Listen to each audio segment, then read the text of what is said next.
150 రోజుల ఛాలెంజ్‌లో 107 కీర్తనకు వచ్చేసామండి.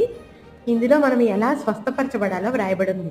దేవుడు తన వాక్కును పంపి మనల్ని బాగు చేస్తాడట. వాక్ అంటే ఏంటంటే బైబిల్‌లోని వాక్యం. రోజు బైబిల్ చదువుతున్నారా? ప్రకటన గ్రంథంలో కూడా జీవవృక్షం గురించి ప్రస్తావించబడింది. ఈ జీవవృక్షపు ఆకులు తిన్నవాడు రోజు స్వస్థపడ్డాడంట. అంటే రోగం రాదని కాదు, కానీ అవి తిని స్వస్థపడుతున్నాడంట.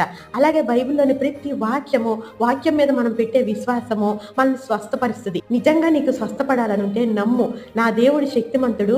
విశ్వాసముతో ఆయన వస్త్రపు చెంగుని తాకి ఒక రక్తస్రావపు రోగి 14 సంవత్సరముల నుంచి బాధపడుతున్న రక్తస్రావం కట్టుబడిందని విన్నాం.